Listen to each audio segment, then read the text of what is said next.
Dan berkata Imam Makhul, seorang tabi'in yang masyhur rahimahullah, tidak ikhlas seseorang hamba selama 40 hari kecuali pasti tampak pancaran hikmah daripada hatinya dan lidahnya. Maksudnya adalah bahwasanya orang yang bisa ikhlas beribadah kepada Allah selama 40 hari berturut-turut, maka dia akan diberi Allah kelebihan berupa tampaknya hikmah dari hati dan perkataannya.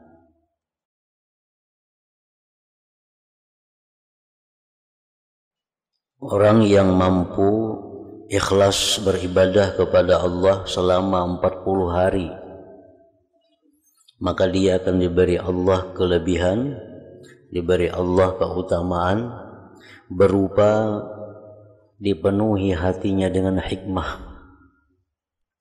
dan lidahnya pun akan mengeluarkan kata-kata hikmah. Hikmah itu macam-macam pengertiannya. Yang paling inting, yang paling mudah adalah hikmah itu bisa diartikan dengan ala ilmu nafi', ilmu yang bermanfaat. Jadi orang yang mampu ikhlas selama 40 hari, maka hatinya dipenuhi oleh Allah dengan ilmu yang bermanfaat, dan keluar dari lisannya ilmu-ilmu yang bermanfaat.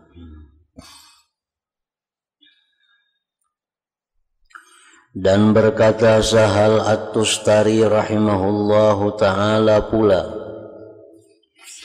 siapa yang zuhud hatinya selama 40 hari, mesti tampak baginya karamah. Barang siapa yang zuhud hatinya selama 40 hari, jadi artinya orang ini selama 40 hari hatinya itu tidak ada memikirkan dunia. Orang ini selama 40 hari hatinya kada ada memikirkan dunia. Arti dunia itu adalah sesuatu yang tidak bermanfaat sesudah dia mati. Itu artinya dunia.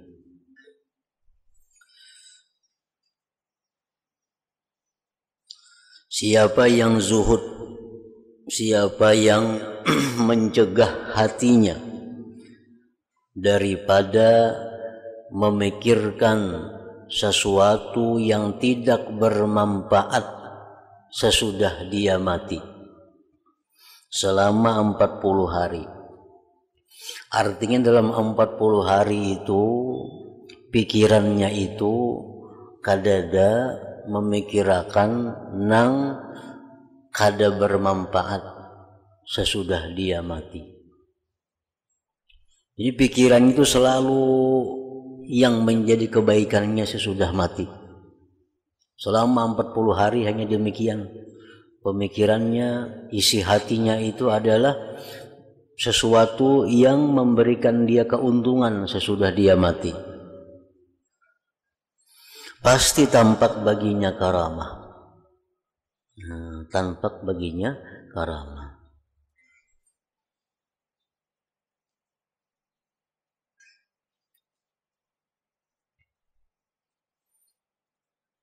Dan siapa yang tidak tampak baginya karamah, maka sesungguhnya itu berpuncak dari pada ketiadaan benar zuhudnya.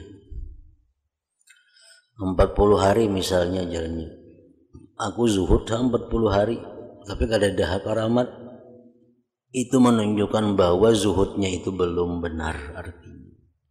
Berarti dalam 40 hari itu ada memikirkan hal-hal yang tidak berguna sesudah dia mati.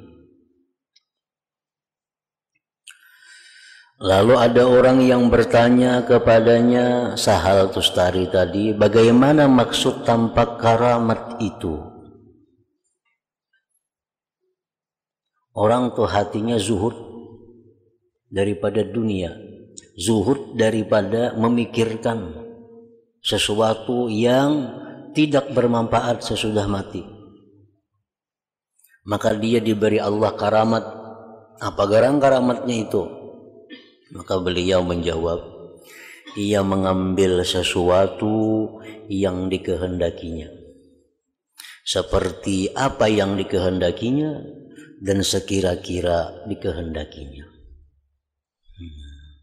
Artinya apa yang dia kehendaki, apa yang dia maksud, maka ia akan dapatkan sesuatu yang dikehendakinya itu.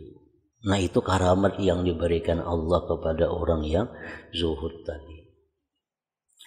40 hari sudah kelihatan karamatnya.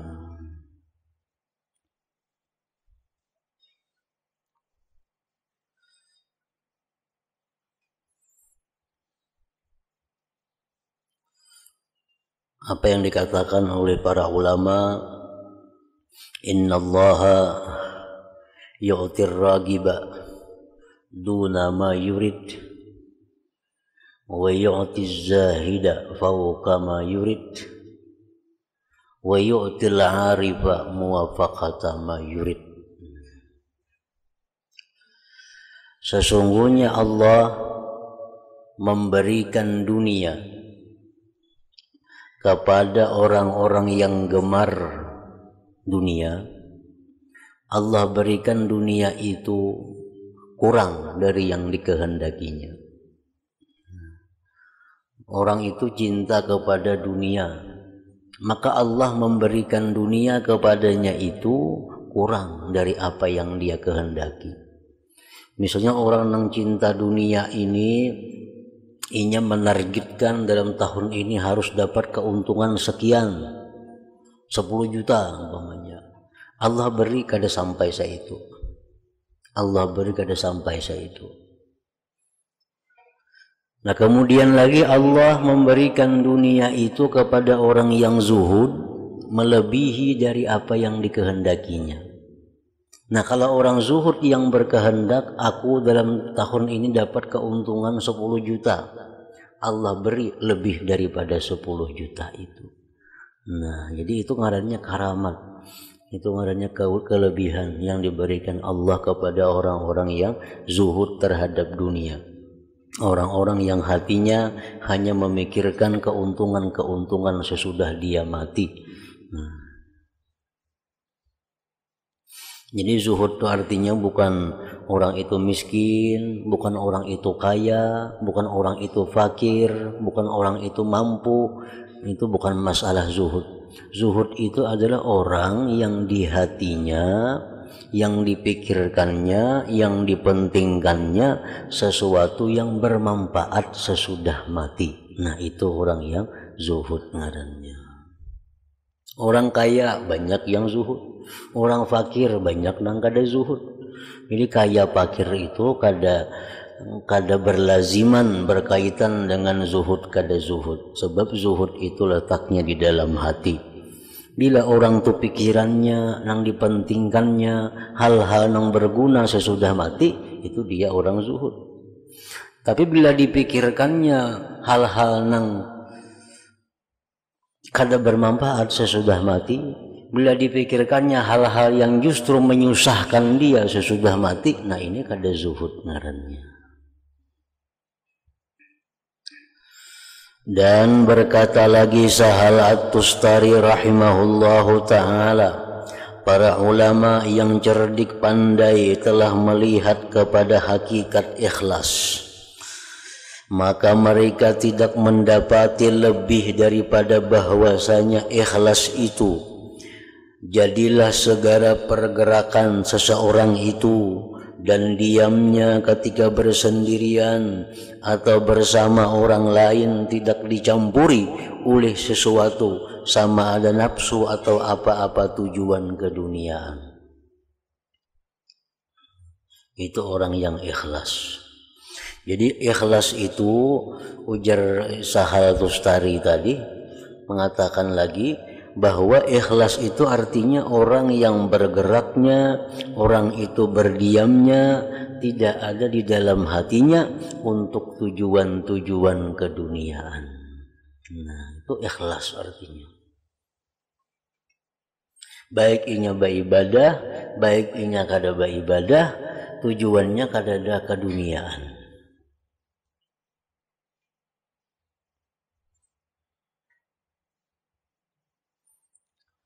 Jadi pengertian dunia itu banyak maksudnya.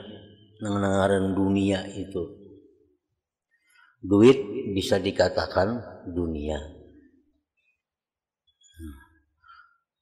Pokoknya sesuatu nang sebelum mati itu disebut dunia. Napa nang sebelum mati nih, itu disebut dunia. Sembahyang dunia, menuntut ilmu dunia, puasa dunia, naik haji dunia, mencari duit dunia, mencari pangkat dunia. Pokoknya yang sebelum mati itu disebut dunia. Nah, lalu kemudian si dunia ini ada yang dicela, ada yang tidak dicela. Dunia yang kada dicela itu, dunia yang terpuji itu, dunia yang membawa keuntungan kita, dunia yang membawa keselamatan kita di negeri akhirat. Nah, ini dunia yang terpuji. Oleh karena dunia yang terpuji ini menguntungkan kita di akhirat, lalu disebut jadi akhirat ngarannya. Padahal dunia juga, cuma karena dia terpuji menguntungkan di akhirat, lalu disebut itu adalah akhirat. Nah, sehingga sembahyang disebutkan akhirat, apalagi menuntut ilmu disebutkan akhirat, ibadah-ibadah lain itu disebut akhirat. Padahal pada dasarnya itu adalah dunia. Jar Nabi, hubbiba ilayya min dunyakum. Aku jar Nabi cinta kepada dunia nang tiga hal ini. Nah, pertama sembahyang. Nah, Nabi kita mengatakan sembahyang itu dunia karena itu sebelum mati. Itu bujur aja juga. Dipandang dari sebelum mati, sembahyang itu, puasa itu, sedekah, menuntut ilmu dipandang sebelum mati itu dunia ngarannya. Tapi bila dipandang bahwa itu berguna sesudah kita mati, maka itu disebut dunia yang terpuji. Oleh karena dunia yang terpuji, maka seringkali disebut orang dengan sebutan akhirat jadinya. Orang nuntut ilmu padahal orang nang cinta akhirat.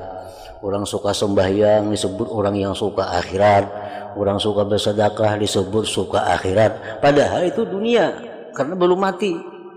Nah, tapi karena tadi alasannya.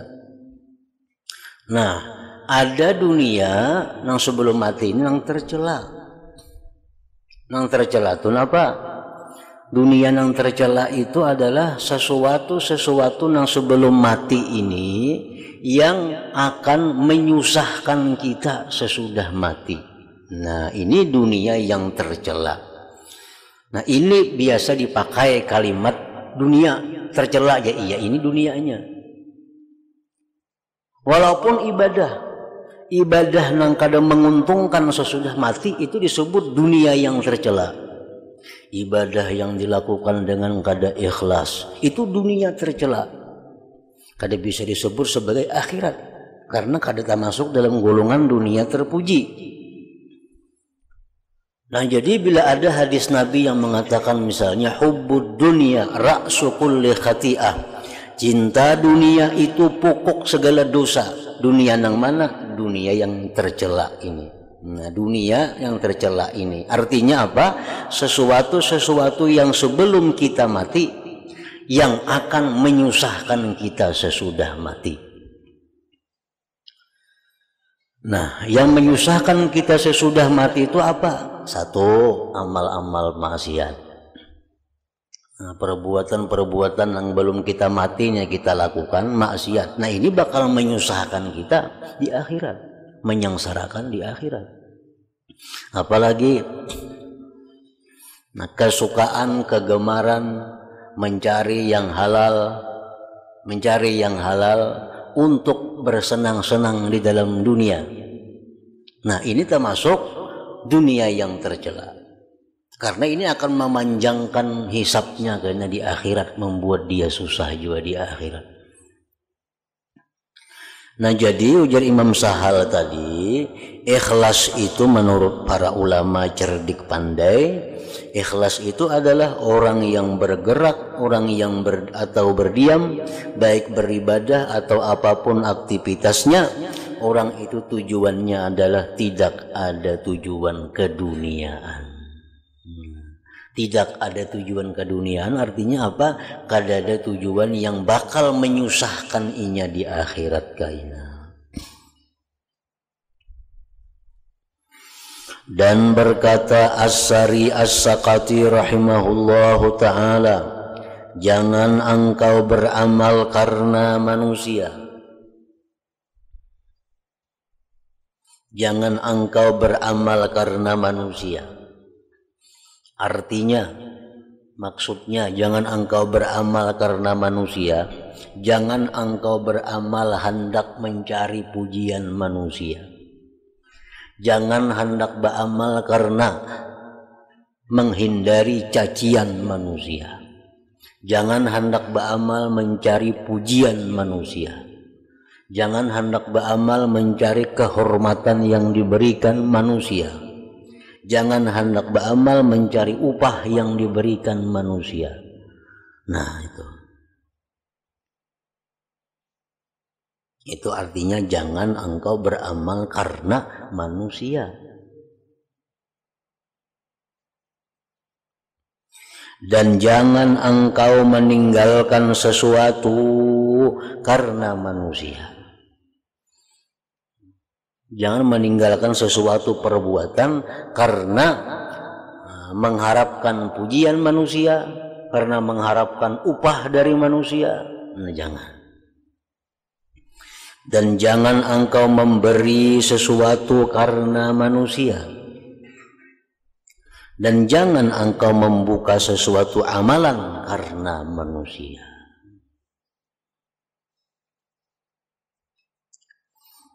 Nah, itu ikhlas menurut Imam As-Sari As-Saqati tadi. Kemudian as-sidqu, adapun as-sidqu atau benar itu maka firman Allah Ta'ala, ya ayyuhalladzina amanu taqullaha wa kunu ma'as sadiqin. Maksudnya, wahai orang yang beriman, bertakwalah kamu akan Allah dan jadilah kamu bersama-sama dengan orang yang benar. Kita disuruh Allah untuk jadi benar, dan disuruh Allah berkumpul lawan orang yang benar. Berkata Imam Al-Qushairi rahimahullahu ta'ala, benar itu ialah puncak segala urusan, dan dengannya benar pula ia menjadi sempurna, dan padanya benar pula akan tersusun segala urusan itu. Jadi segala sesuatu itu berhajat kepada benar. Tobat mesti benar, ikhlas mesti benar, zuhud mesti benar, wara mesti benar. Semuaan kedudukan-kedudukan yang ada dalam agama itu berhajat kepada ngarannya benar itu.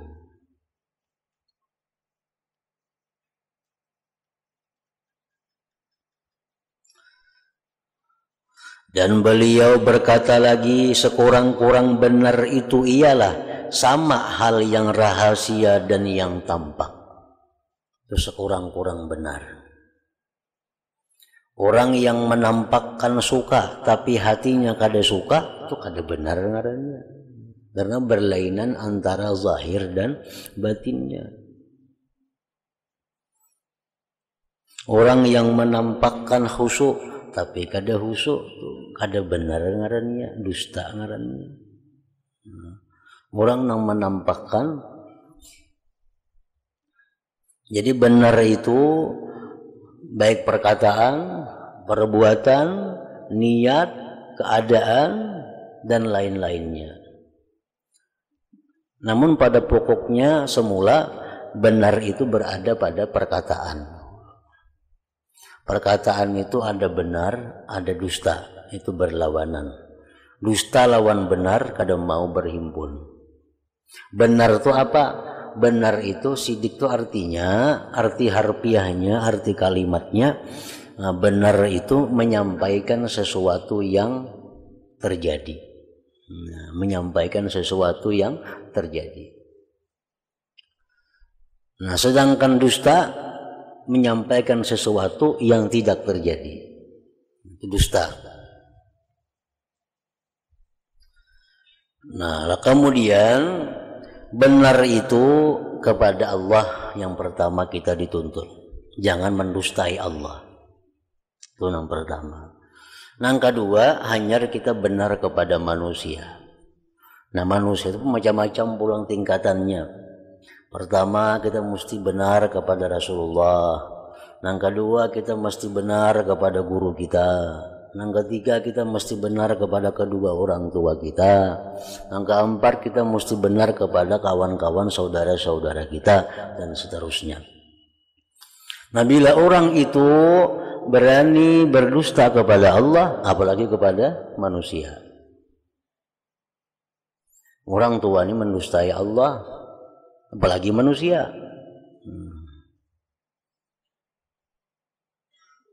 Di dalam sembahyang, nah kita disuruh jujur, disuruh benar terhadap Allah. Dalam doa iftitah contohnya, kita mengatakan inna salati wa nusuki wa mahyaya wa mamati lillahi rabbil alamin. Nah, apa artinya?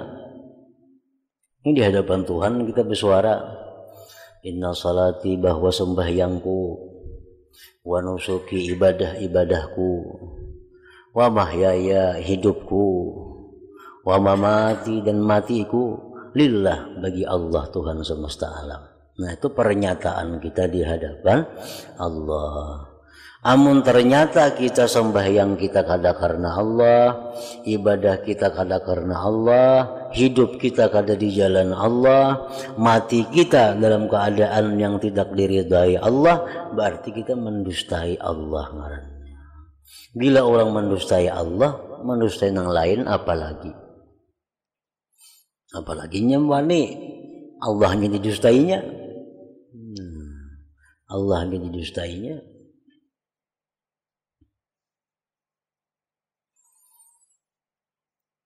Dan berkata Sahal rahimahullahu ta'ala,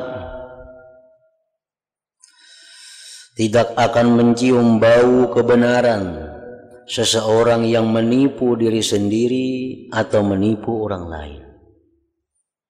Menipu diri sendiri, menipu orang lain. Menipu diri sendiri, menipu orang lain, seperti menampakkan ahli ibadat padahal kada, menipu diri seorang, menipu orang lain. Menampakkan kehusuan, seorang kada husu, menipu diri sendiri, menipu orang lain.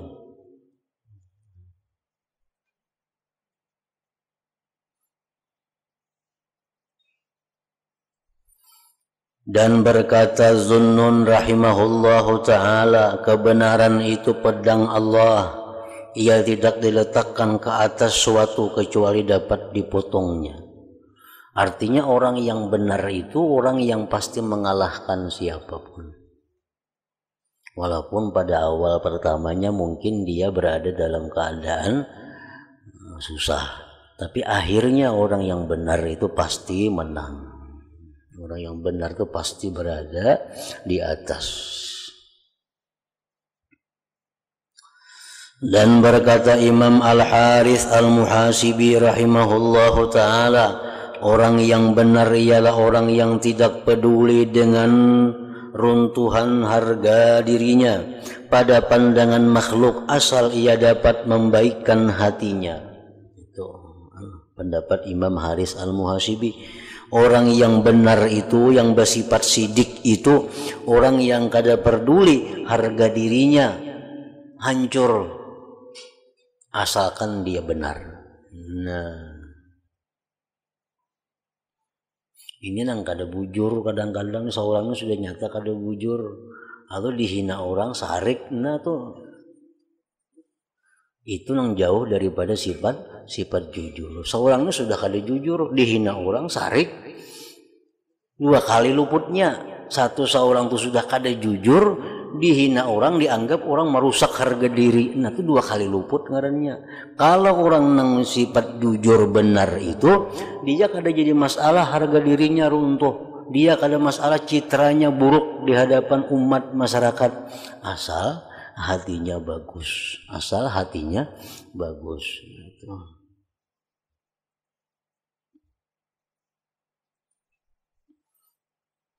Harga diri, citra, nama baik itu kita jaga di hadapan Allah.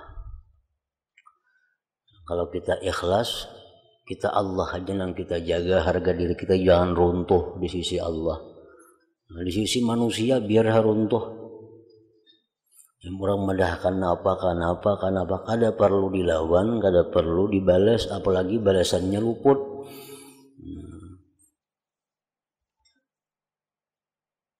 Orang yang perlu kepada Allah, ini kada peduli harga dirinya di sisi manusia. Tapi kalau orang perlu manusia, nah ini menjaga diri di hadapan manusia, jangan sampai rusak namanya. Karena ini bertuhan kepada manusia. Ini paling takutan harga dirinya hancur di hadapan manusia. Paling takutan. Kenapa? Karena usahanya di manusia. Orang lagi kira nukar lawan aku, karena aku ini dianggap orang kada bujur jualanku nih. Nah, takutan benarnya itu. Karena bergantung kepada manusia. Itu orang kada jujur sudah kada benar. Orang yang benar ialah orang yang tidak peduli dengan runtuhnya harga dirinya pada pandangan makhluk asal ia dapat membaikkan hatinya. Dan ia tidak suka terhadap penglihatan manusia kepada amalan-amalannya yang baik. Ini kada ketujuh, artinya kada senang kalau orang-orang itu mengetahui kehebatan amalannya. Dan ia tidak benci bahwa manusia mengetahui apa jua yang jahat daripada perbuatannya. Ini kada marah lawan orang yang tahu keaiban dirinya. Karena kebencian terhadap perkara tersebut adalah sebagai bukti bahwa ia menghendaki sesuatu yang lebih daripada harga dirinya yang sebenarnya. Maka hal yang seperti ini bukan termasuk di dalam akhlaknya para siddiqin. Jadi ikhlas itu berkaitan sekali dengan sidik ini. Ikhlas berkaitan dengan sidik. Bahkan ada yang mengatakan bahwa sidik itu lebih daripada ikhlas. Setiap ikhlas itu belum tentu sidik. Setiap sidik itu pasti ikhlas. Ada yang mengatakan para ulama dengan demikian.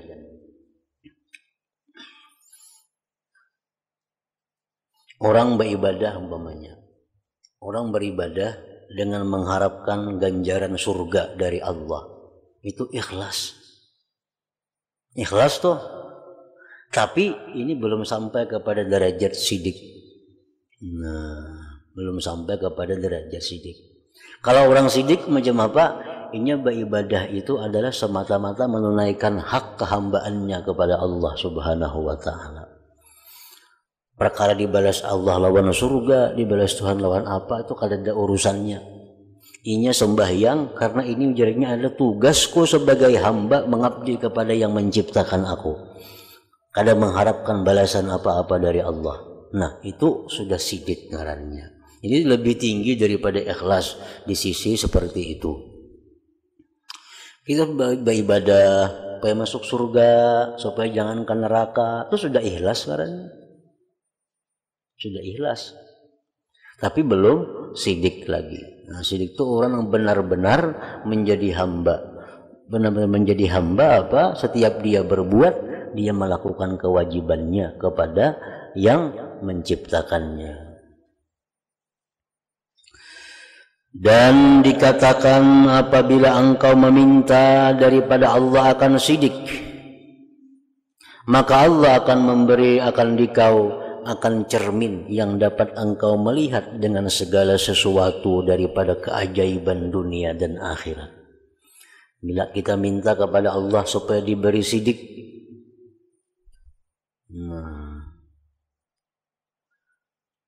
maka Allah akan memberikan kepada kita cermin yang dapat kita melihat dengan cermin itu sesuatu daripada keajaiban-keajaiban dunia dan keajaiban-keajaiban akhirat.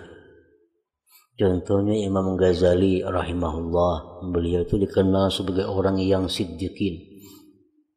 Nah, sehingga diberi Allah Imam Ghazali itu ilmu-ilmu yang luar biasa yang belum ada di masa itu.